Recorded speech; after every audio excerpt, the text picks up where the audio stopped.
اب ہم نماز پڑھنے کے لیے 5 وقت مسجد میں آتے ہیں، ظہر کی نماز، فجر کی نماز، عصر کی، مغرب کی اور عشاء کی۔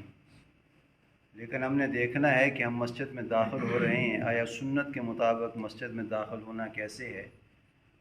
اور پھر سنت کے اہتمام مسجد کے آداب کس طرح ہیں۔ ابو ہریرہ رضی اللہ تعالیٰ عنہ ارشاد فرماتے ہیں کہ نبی علیہ الصلوۃ والسلام نے فرمایا کہ وہ نماز جو آپ مسجد کی طرف آ رہے ہیں، یعنی گھر سے باوضو ہو کے انسان کے ساتھ اور کوئی ارادہ شامل حال نہیں ہے،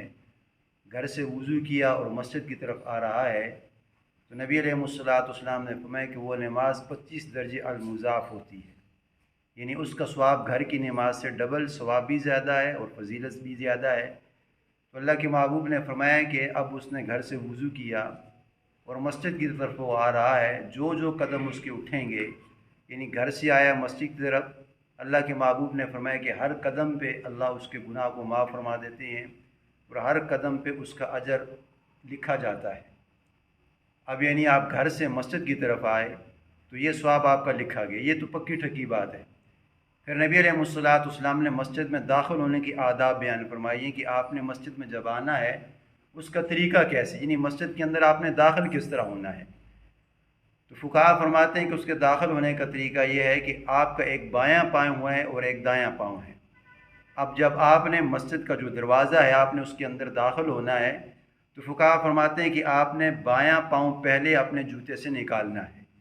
بایاں پاؤں یہ دایاں اور بایاں ہے، بایاں پاؤں آپ نے جوتے سے نکال لیا اور بایاں پاؤں آپ نے جوتے کے اوپر رکھ لیا،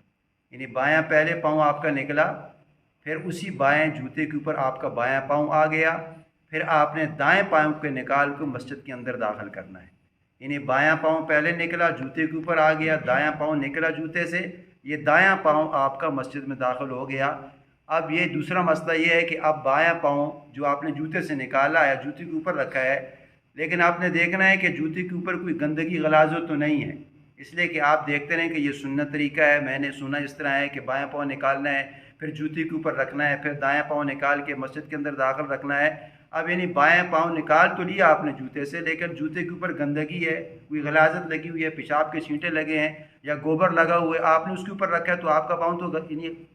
نجاست والا ناپاک ہو جائے گا۔ لیکن آپ نے دیکھنا اگر آپ کو ظن غالب یقین یہ ہے کہ یہ میرا جوتا پاک ہے، یعنی میں نے دھویا ہوا جوتا پہنا ہے، ابھی میں نے وضو کیا ہے تو میں نے جوتے کو بھی دھویا ہے، اب آپ کو پکا یقین ہے، تحری یقین ہے کہ واقعی میرا جوتا پاک ہے، تو آپ نے بائیں پاؤں سے جوتا نکال کے بائیں جوتے کے اوپر رکھنا ہے اور پھر دائیں پاؤں سے جوتا نکال کے مسجد کے اندر داخل کرنا ہے۔ اور نبی علیہ الصلوۃ والسلام نے فرمایا کہ پھر دعا آپ نے پڑھنی ہے۔ اب وہ دعا کہ بسم اللہ والصلاۃ والسلام علی رسول اللہ صلی اللہ علیہ وسلم اللہم افتح لی ابواب رحمتک، یہ دعا جامع دعا ہے، لیکن اب اگر بندہ وہ جامع دعا نہیں پڑھ سکتا تو یہ بھی دعا ہے اللہم افتح لی ابواب رحمتک، یہ مختصر دعا ہے، لیکن جامع جو دعا ہے وہ یہ بسم اللہ والصلاۃ والسلام علی رسول اللہ صلی اللہ علیہ وسلم اللہم افتح لی ابواب رحمتک۔ اب یہ عربی کی دعا ہے، لیکن ایک بندے کو اگر عربی کی دعا یاد نہیں ہے تو وہ دعا اپنی زبان میں پڑھ سکتا ہے کہ میں اللہ کے فضل سے مسجد میں داخل ہو رہا ہوں، یہ بھی دعا پڑھ سکتا ہے۔ اب جو ہی آپ نے دایاں پاؤں اندر رکھا تو پھر فقہا فرماتے ہیں کہ یہ اعتقاد کی نیت کر لے، یعنی زبان سے نیت کا ادا کرنا ضروری نہیں ہے، عربی والی عبارت کو پڑھنا ضروری نہیں ہے، نوایت و سنت الاعتقاف یہ ضروری نہیں ہے، لیکن دل میں آپ کا یہ ارادہ ہو کہ میں اعتقاف کی نیت سے مسجد میں داخل ہو رہا ہوں، تو جب آپ کی نیت دل کا ارادہ یہ ہوگا تو اللہ کے محبوب نے فرمایا کہ جب تک آپ مسجد میں رہیں گے، 10 منٹ رہیں گے، 15 منٹ رہیں گے، 20 منٹ رہیں گے، اللہ پاک آپ کو اعتقاف کا ثواب عطا فرمائیں گے۔ باقی انشاءاللہ مسائل انشاءاللہ آئندہ آ جائیں گے۔ اللہ سے دعا ہے کہ اللہ تعالی ہمیں آداب کے طور پہ داخل ہونے کی توفیق عطا فرمائے۔